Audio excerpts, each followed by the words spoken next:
사람들은 누구나 자기 자신을 가장 사랑합니다. 하지만 정작 자신을 제대로 사랑하는 방법은 잘 모르는 사람이 많은 것 같아요. 어쩌면 가장 쉬우면서도 가장 어려운 일이 자기 자신을 사랑하는 일인 것 같습니다.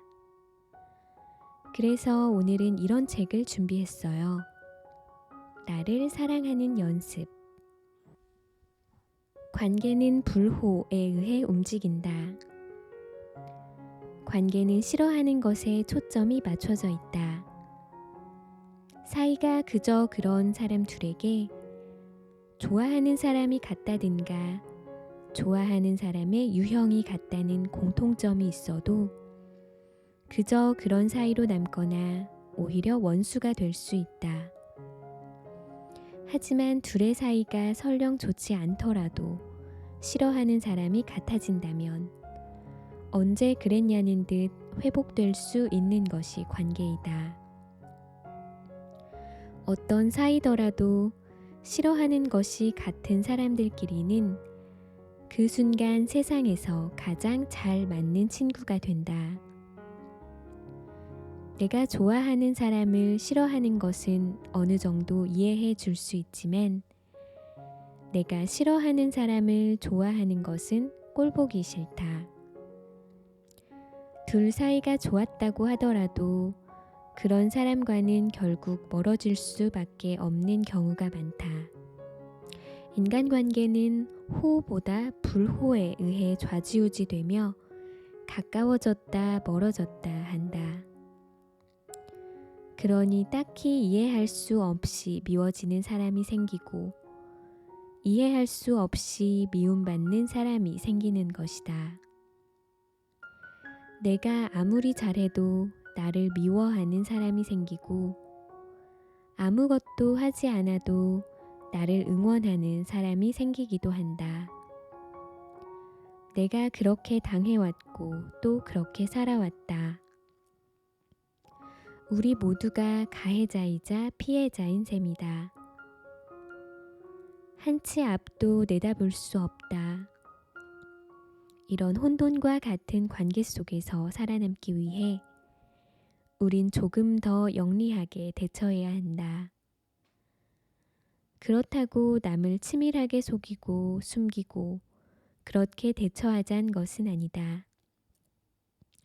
중요한 건 별 탈 없이 내 곁에 사람을 두고 싶다는 마음 아니겠는가? 사랑하는 연인이 있다면 그 사람이 좋아하는 것보단 싫어하는 것을 파악하여 그에 맞게 행동하는 것이 사랑의 온도를 오래 지속할 수 있다. 좋아하는 것의 만족은 불타오르는 사랑을 만들지만 싫어하는 것의 만족은 꺼지지 않는 불씨를 만들어 줄 것이다. 오랜 우정을 지키고 싶다면 상대가 좋아하는 사람보다 싫어하는 사람에 대한 정보를 우선하여 알아두고 입 밖에 꺼내지 않는 것이 상책이다. 친구와의 관계를 오래 지속하면서 자연스레 서로 나이가 들고 그만큼 호와 불호의 대상이 시시각각 변하게 될 것이다. 예민한 이야깃거리는 아예 꺼내지 않는 것이 좋다. 직장 상사와 동료들의 눈밖에 나기 싫다면 대충 감이 오지 않는가? 모두가 복잡한 관계 속에서 더럽혀지며 살고 있다. 당신이 살아갈 삶 동안 끊이지 않고 일어날 관계의 문제에 있어 대부분은 싫어하는 것의 요점을 파악하면 쉽게 풀어나갈 수 있을 것이다. 100번 잘해주는 것보다 한 번 싫어하는 것을 고쳐주는 게 나을 수 있다. 100번 좋아해주는 것보다 한 번 같이 싫어해주는 게 나을 수 있다. 100번 편들어주는 것보다 한 번 같은 적을 두어주는 게 나을 수 있다.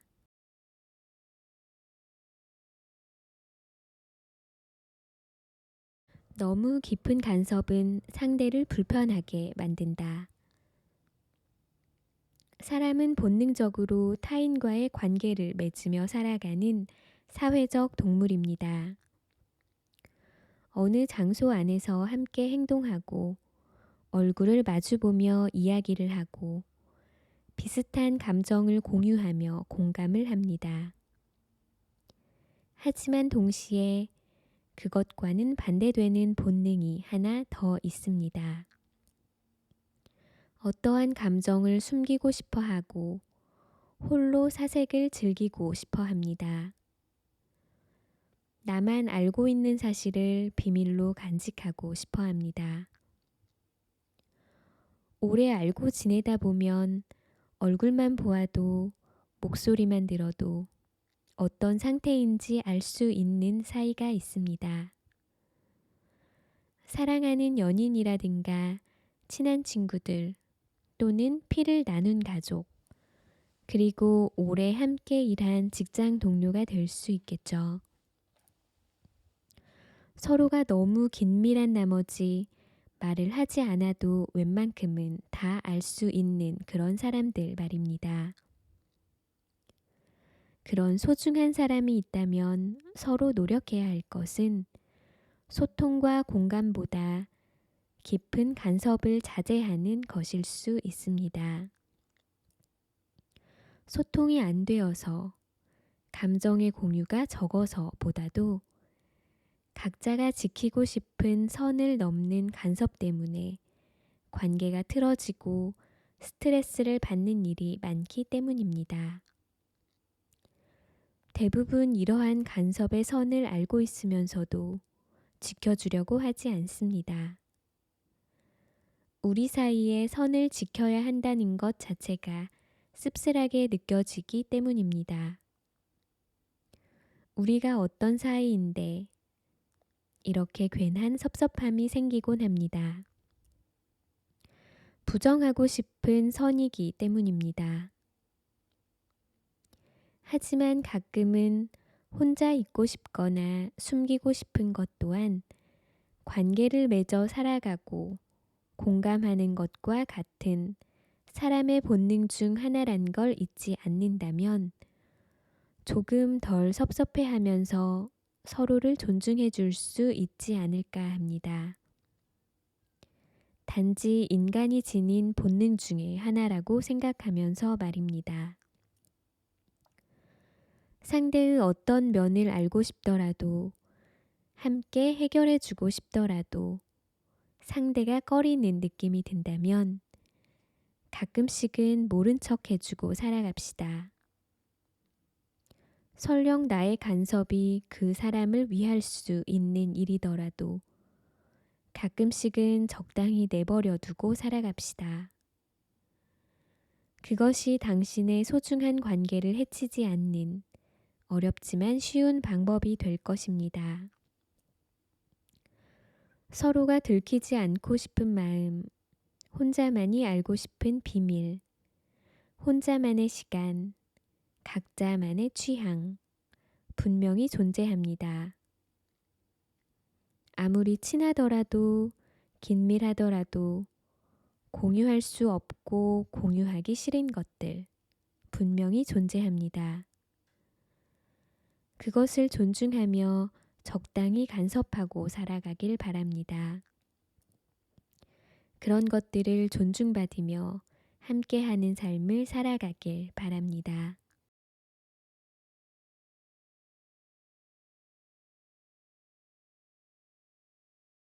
사람은 누구나 누군가를 미워해야 한다. 길거리를 지나가다 보면 쓰레기를 버리는 곳은 아닌데 쓰레기 무더기가 있는 곳이 간혹 보입니다. 또 금연구역이라 쓰여 있지만 담배꽁초가 조금이라도 널브러진 곳에는 담배를 태우고 꽁초를 바닥에 버리는 사람들을 쉽게 볼 수 있습니다. 사람들은 쉽게 휩쓸리고 따라합니다. 저 사람도 그러는데 나도 저래도 되겠구나. 따위의 심리를 가지기 쉽습니다. 쉽게 휩쓸린 마음으로 쓰레기를 버리듯 시기와 미움, 질투 같은 부정적인 감정들 모두 같은 이치 아닐까 합니다. 사람들은 모두 마음의 미움이란 쓰레기를 가지고 살아갑니다. 하지만 그런 미움은 마땅히 버릴 곳이 정해져 있지 않아 담아두기 마련이죠.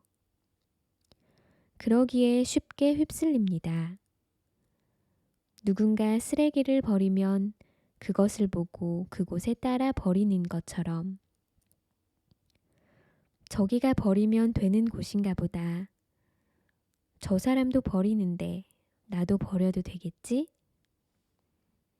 그런 동질의 미운 마음을 가진 사람들은 쉽게 선동되어 모이고 결국 같은 곳에 미움이란 쓰레기를 버리는 것이죠.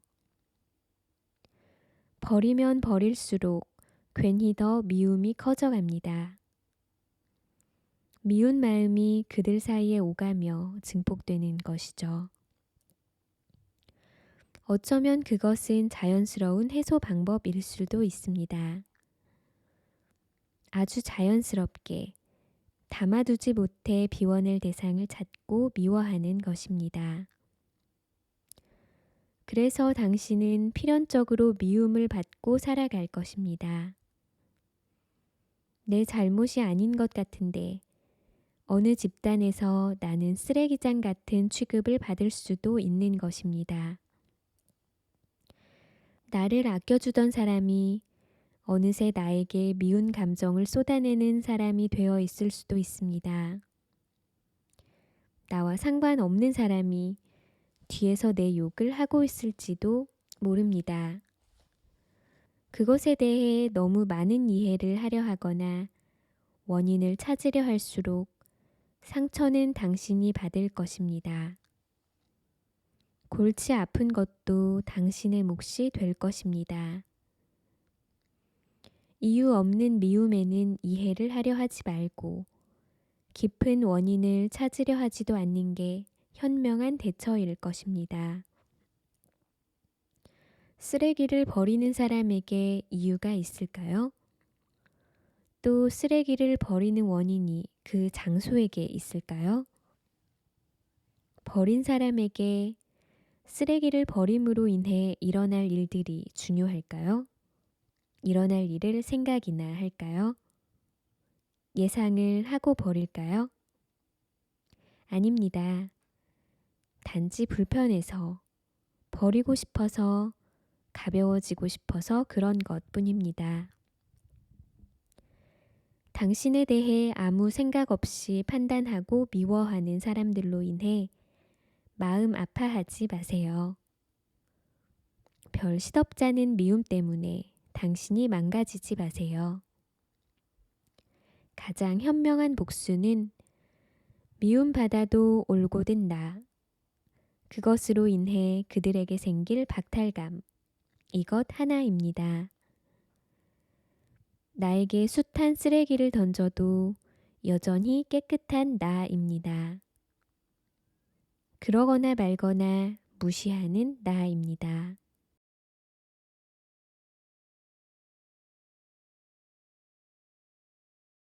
자신을 높이면 관계가 어긋난다. 높은 굽의 신발은 신으면 쉽게 발을 접지르는 것처럼 관계도 이와 같습니다. 자신을 높은 곳에 두려고 할수록 쉽게 어긋납니다. 내가 더 커 보이려고 할수록 쉽게 삐끗하고 넘어집니다. 사람들은 나에게 거리를 둘 것이며 나와의 자리를 피하려 할 것입니다.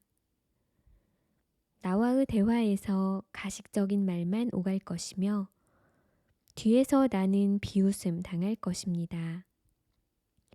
사실 그렇습니다. 내가 더 커 보이려고 노력하는 관계, 상대보다 나를 위로 두어야 마음이 편한 관계, 그런 관계는 진정한 사이가 아닐 것입니다. 내가 낮아도 나를 크게 만들어주는 사람, 자꾸만 작아지는 서로의 자존감을 높여주는 그런 사람과의 시간을 보내려고 해야죠. 그런 사이에 사람과 함께 해야죠. 자신을 높이려고 하지 않아도 됩니다. 주변에 그런 사람이 있다면 적당히 거리를 두면 됩니다. 저 스스로 삐끗할 것입니다. 기억하고 살아갑시다. 높은 신발을 신는다 해도 그 사람 자체가 커지는 것은 아닙니다. 단지 그렇게 보일 뿐이지요. 오히려 그것으로 인해 쉽게 넘어질 뿐이지요.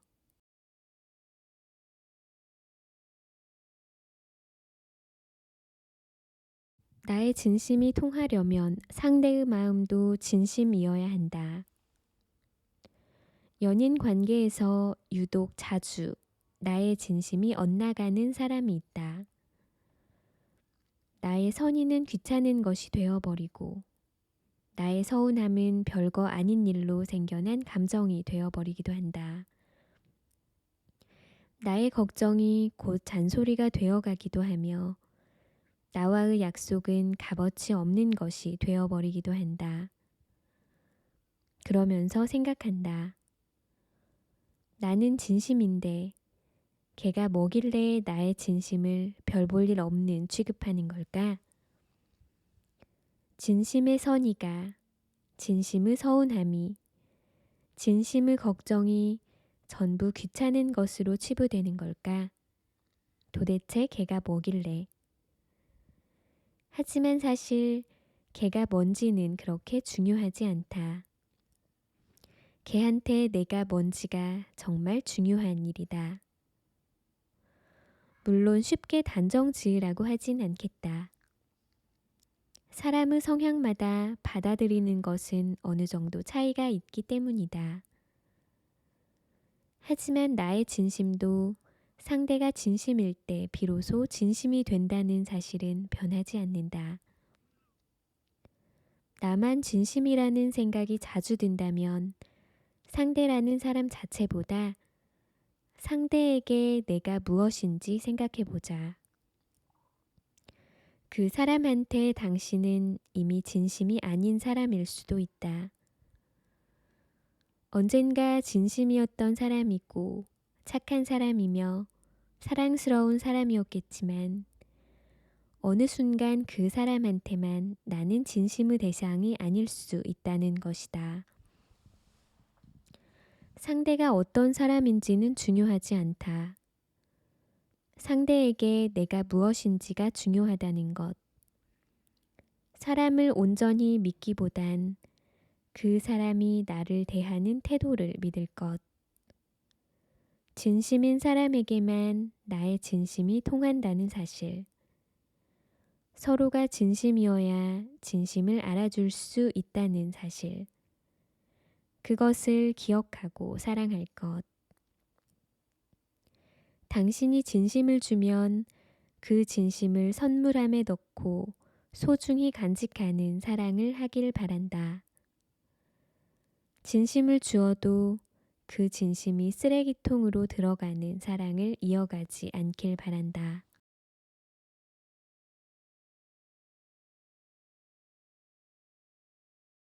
사람을 사랑하는 습관을 가지세요.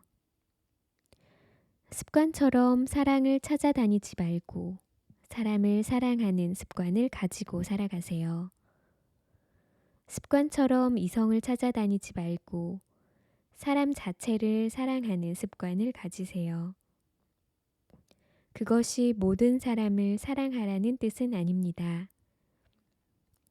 나의 사람에게 관용을 베풀 줄 아는, 진심으로 축하해 줄 수 있는, 또 진심으로 아픔을 나눌 줄 아는 그런 습관들을 가진 사람이 되어 살아가세요. 습관처럼 사랑을 찾아다니다 보면 사람 그 자체를 사랑하는 법은 잊게 될 것입니다. 단지 이성을 찾아 헤매는 사람이 될 것이며 또 상대를 이성으로만 바라보게 될 것입니다. 사람 대 사람이 아닌 이성 대 이성으로만 상대를 찾고 그렇게 대하는 것이죠. 결국 나도 사람으로서 사랑을 받을 수 없을 것입니다. 깊은 사랑이 오가지 못할 것이며 사람으로서의 존중과 배려가 없는 사랑을 이어갈 것입니다. 내가 좋은 사람이 되지 못하면 좋은 사람이 나에게 오지 않는 것과 같은 이치입니다. 습관적인 연애는 나를 좋은 사람으로 만들어주지 못할 뿐이며 나 또한 좋은 사람을 만날 수 없게 될 것입니다. 내가 먼저 사람으로서 좋은 사람이 되어주세요. 모쪼록 가벼운 만남에서 벗어나세요. 여자, 남자가 아닌 사람으로서 사랑해주세요. 한 사람의 삶을 존중할 줄 아는 사람이 되어주세요. 사소한 말 하나하나 새겨들어 줄 수 있는 마음을 가진 사람이 되어주세요. 행복과 슬픔을 진심으로 나눌 줄 아는 사람이 되어주세요. 잘 보이기 위해 잘해주지 말고 사람을 사랑하기에 있는 그대로 잘해주세요. 그러니까 사람을 사랑하는 습관을 가지고 살아가세요. 습관적으로 사랑하는 사람이 되지 말고.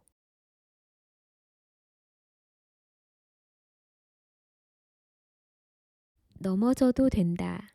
또 쉬어가도 된다. 당신에게는 언제나 걱정이 있을 것이다.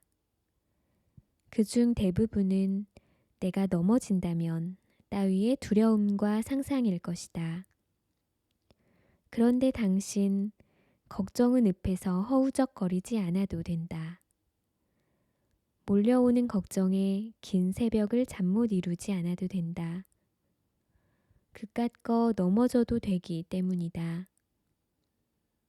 당신은 일어나지도 않을 것에 두려워하고 또 그것으로 도를 넘는 상상을 했기 때문에 크게 다칠 거란 망상을 품는 것뿐이다.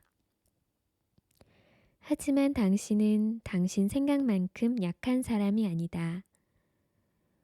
넘어져도 곧 흙먼지 훌훌 털고 일어날 수 있을 것이다. 또 그렇게 쉽게 걸려 넘어질 사람도 아니다. 그간 넘어져 왔고 또 그런 연습을 해왔기에 당신의 중심은 그렇게 쉽게 흔들리지 않을 것이기에 당신에게는 숱한 고민이 있을 것이다. 그 중에 대부분은 어떻게 빨리 갈 것인가 따위의 계산일 것이다. 그런데 당신 그런 고민의 굴레에서 잠시 떠나버려도 된다. 고민으로 두통을 앓지 않아도 되고 여유를 잃어버리지 않아도 된다. 그깟 거 조금 쉬어가도 되기 때문이다. 나의 길이 늦어지면 안 되는데 하면서 스스로를 채찍질 해왔기 때문에 몸과 마음에 상처가 많다. 그러면서도 약해진 몸과 마음을 안고 나아가고 있다. 하지만 그것은 전혀 빠른 길이 아니고 바른 길도 아니다. 그간 그렇게 온 힘을 다했으니 잠시 마음을 쉬게 두어도 괜찮다. 잠시 머리를 식혀도 괜찮다. 당신은 당신 생각만큼 강한 사람이 아니다. 한계를 떠안고 언제까지나 나아갈 수 있는 사람이 아니다. 그렇게 상한 마음을 떠안고 바라던 곳에 성히 도착할 순 없을 것이다. 그러니 당신의 목표와 꿈을 위해서라도 조금의 쉼을 허락하도록 하자. 쉬는 것도 나아가는 과정일 뿐이기에 내가 잠시 숨을 고른다 해서 무언가 무너지는 것이 아니기에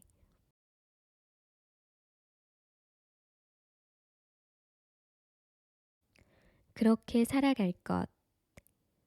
나를 자랑하며 뽐내기보단 나를 사랑하며 감싸고 살아갈 것. 힘든 삶을 회피하기보단 힘들 만한 가치가 있는 삶을 마주하며 살아갈 것. 갖지 못한 것에 욕심을 부리기보단 갖고 있는 것에 의미를 두며 살아갈 것.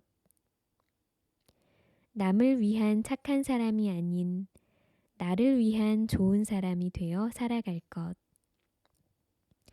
빠른 것보다 바른 것에 의의를 두며 다른 것과 틀린 것의 차이를 인식하고 살아갈 것.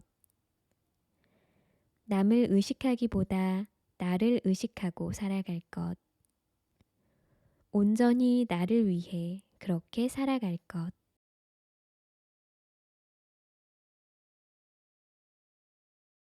보여지는 삶을 쫓는 순간 의미를 잃어버린다.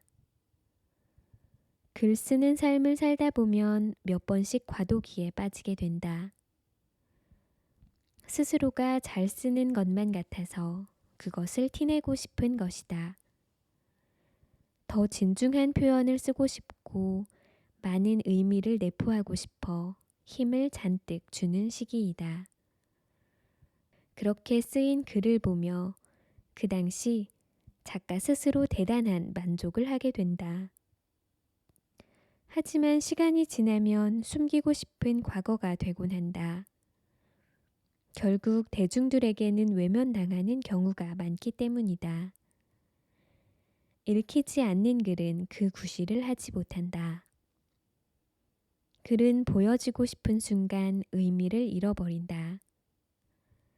전하고자 하는 바가 어렵게 전달되고 전문이 감동으로 가득 차 꼭 감동을 전해야 할 부분엔 감동이 없다. 이해가 어렵고 감동이 없는 글은 결국 잊힐 것이고 사랑받을 수 없다. 어쩐지 삶을 표현할 때에 적어나간다는 표현을 하는 걸 보면 글쓰기와 삶은 닮은 구석이 많이 있다. 보여지고 싶은 순간 의미를 잃어버리게 되는 것. 이것이 대표적인 부분일 것이다. 열심히 사는 것처럼 보이고 싶어서, 행복한 하루를 보낸 것처럼 보이고 싶어서, 부유한 삶을 누리는 사람으로 보이고 싶어서, 그래서 우리는 보이는 것에 집착한다. 스스로의 가치를 보이는 것에만 집중하고 힘을 잔뜩 주어 뽐내곤 한다. 그 끝은 어떨까? 힘이 잔뜩 들어간 글처럼 이해가 어렵고 감동이 없는 사람으로 남게 된다.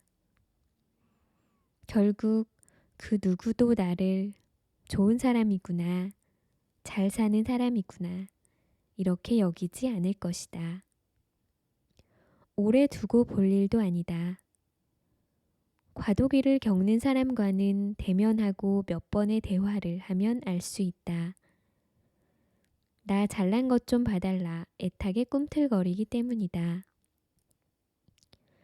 삶은 보여지는 것을 쫓는 순간 의미를 잃는다. 곧 본질이 흐려진다. 삶의 의미가 남에게 보여지는 것이며 그것이 삶의 본질적인 이유와 역할일까? 아니다. 삶의 의미는 남에게 보이는 것이 아닌 내가 살아가는 것 그 자체에서 나오며 그것이 삶을 사는 본질적인 이유이자 역할이다. 보이는 삶이 아니라 살아가는 삶이 되기를 바란다.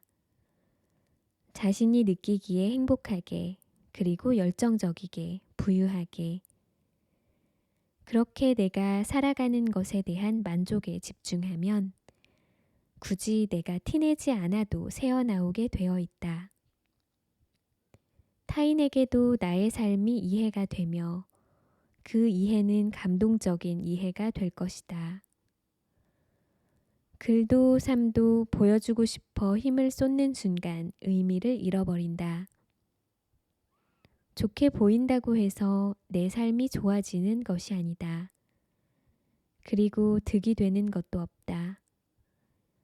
하지만 내가 잘 살고 있다면 그것은 내 삶이 좋아지는 것이다. 온전히 나에게 득이 되는 일이다. 내가 나의 삶에 집중하며 본질을 위해 살아간다면 그만큼 타인도 자연스럽게 알아줄 일인 것이다.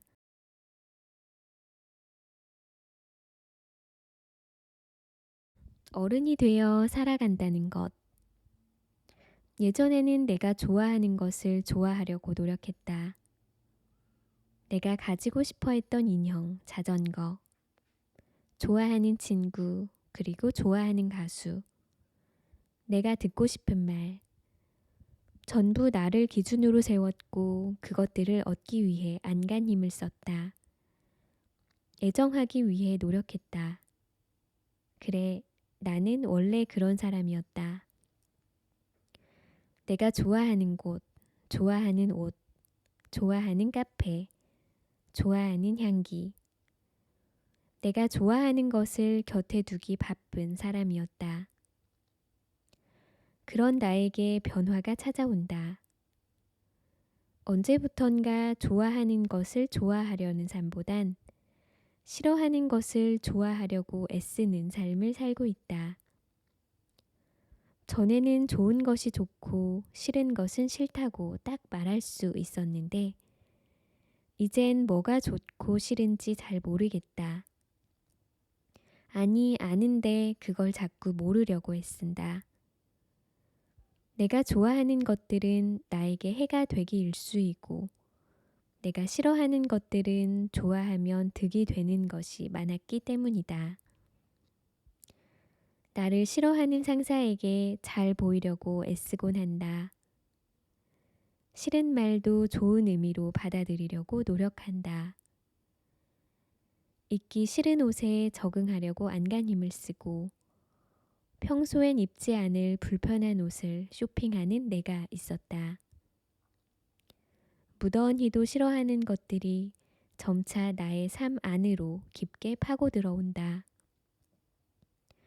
나는 그것을 거부하는 순간 이기적이거나 못나거나 철없는 사람으로 보일 것이기에 내치는 순간 앞으로의 삶에 득이 될 게 없어질 것 같아서 그래서 좋아하려고 애를 쓴다. 어른이 되어간다는 것은 무엇일까? 예전에는 어른이 되기 위해 갖은 노력을 했다. 어른이 가진 그 자유가 좋아 보였기 때문이다.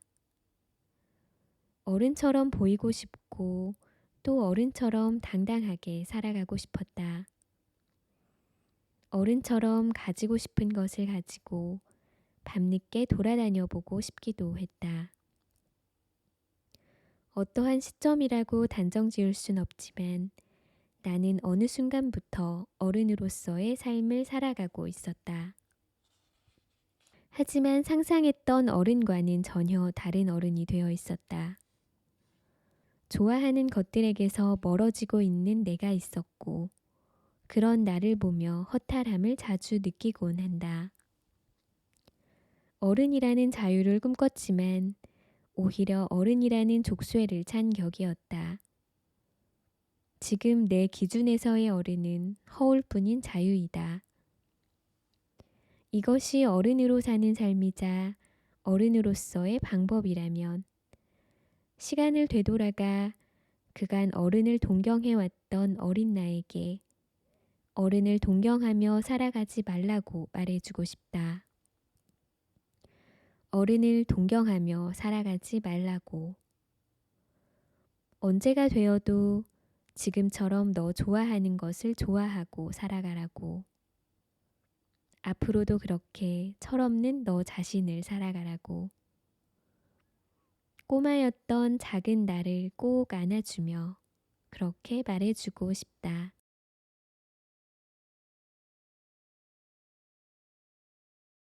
타인이 나를 모르듯 나도 타인을 모른다. 살아가다 보면 누군가 나보다 빠른 것 같아서, 나보다 잘하는 것 같아서, 그래서 질투나 부러움이 생기는 경우가 종종 있습니다.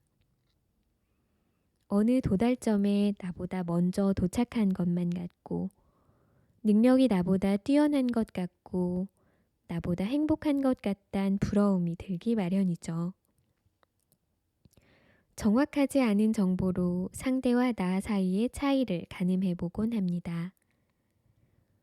단지 그렇게 보이는 정보로 말입니다. 타인은 당신을 모릅니다. 당신의 건강적인 면이 어떻고, 어떤 위치에 있고, 집안은 어떤 상황인지 오직 당신만 알 수 있죠. 사소하게는 당신이 어떤 음식을 좋아하는지조차 언질하지 않는다면 타인은 영영 그 사실을 모르고 살 것입니다. 이처럼 당신도 타인을 모르고 살아갑니다. 그 사람의 겉에 맴도는 불분명한 것들만 당신에게 정보로 들어옵니다. 그리고 그것은 타인이 당신에게 보이고 싶은 이미지일 가능성이 큽니다. 모든 사람은 긍정적으로 보이길 원하지 부정적으로 보이길 원하진 않으니까요. 손님이 끊이지 않는 맛집이 미디어에 자주 소개되곤 합니다. 꼭 미디어가 아니더라도 지나가며 유동인구가 많은 곳에 자리한 가게를 보며 돈 잘 벌겠다 라는 긍정적인 이미지가 머릿속에 새겨지곤 하죠. 하지만 실상은 다를 수도 있습니다. 가게 주인은 월세와 직원 월급에 빠듯한 가게 운영을 하고 있을지 모르는 일입니다. 또 투자자에게 절반가량의 수익을 납입하고 있을지도 모르는 일이죠. 그러니 정말 흥했다 생각하는 가게들도 연거푸 문을 닫는 상황이 나오곤 합니다. 나는 겉모습으로 그 사장이 돈을 잘 벌겠다 생각하고 부러워했지만 실상을 들여다보면 전혀 다른 상황일 수도 있다는 것입니다. 당신이 부러워하는 것들 전부 겉모습일 뿐입니다. 당신이 그렇게 내비치고 싶은 것들 또한 허울뿐인 겉모습일 것입니다. 그렇게 보여지고 싶은 것에 대한 집착은 곧 허세가 될 것입니다. 그것에 대한 많은 부러움을 가지는 것은 곧 질투가 될 것입니다. 타인이 나를 모르듯 나도 타인을 모르고 살아갑니다. 부러워할 것 하나 없고 내세울 것 하나 없는 것이죠. 질투할 것 하나 없고 자랑할 것 하나 없다는 것이지요.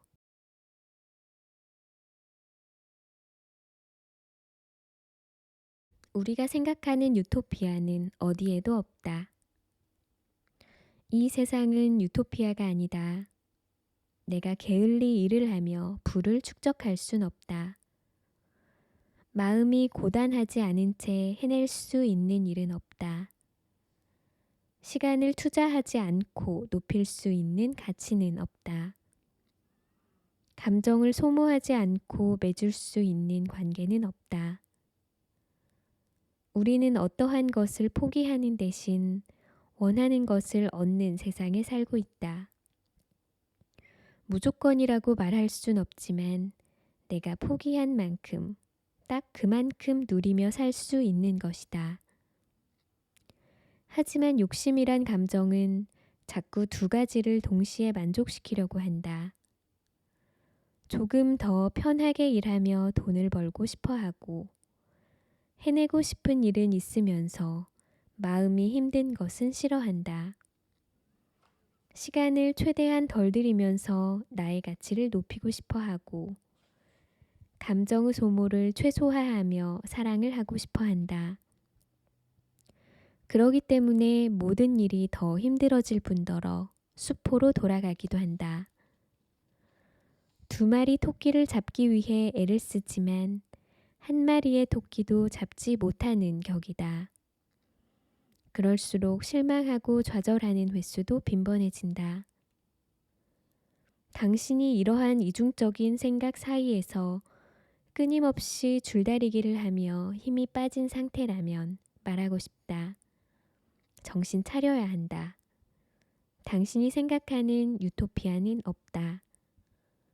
단지 우리가 할 수 있는 선택지는 두 가지다. 첫째, 더 하고 더 만족할 것인가. 둘째, 덜 하고 어느 정도 만족할 것인가. 이제 나의 에너지를 덜 소비하면서 더 만족스러운 결과를 낼 거라는 이기적인 생각은 버리자. 이 세상은 그렇게 만만하게 돌아가지 않는다. 당신이 더 한다면 더 좋은 결과가 있을 것이다. 하지만 당신이 덜 한다면 그만큼 덜 좋은 결과가 있을 것이다. 이러한 각박한 세상 속에서 만족하며 살아가는 방법은 결과 자체보단 그 가치에 대해 의미를 부여하는 것이다. 덜 고생하고 덜 만족스러운 결과를 도출했다면 당신은 덜 고생한 것에 가치를 둔 것이다. 더 고생하고 더 만족스러운 결과를 도출했다면 당신은 더 만족하는 것에 가치를 둔 것이다. 이 두 가지 가치 중에 무엇이 좋다고 단정 지을 수 없다. 곧 누구의 승리라 말할 수 없다. 행복과 성취감의 기준은 사람마다 천차만별이니까. 단지 가치를 어디에 두었느냐의 차이일 뿐이지 승리를 논할 거리가 아닌 것이다.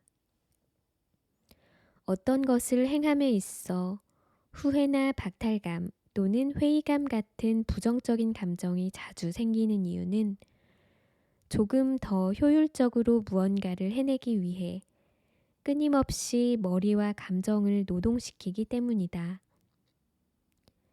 일이든 관계든 사랑이든 삶이든 어떤 일을 망치는 이유도 효율적인 면만을 쫓았기 때문일 것이다. 어떤 것을 효율적으로 해내기 위해선 그 전에 엄청난 경험과 고난이 있어야 가능한 것인 줄도 모르고 말이다. 세상은 당신이 생각하고 계산한 대로의 효율을 인정해 주지 않을 것이며 그에 대한 어떠한 답도 내주지 않을 것이다. 이 세상은 유토피아가 아니다.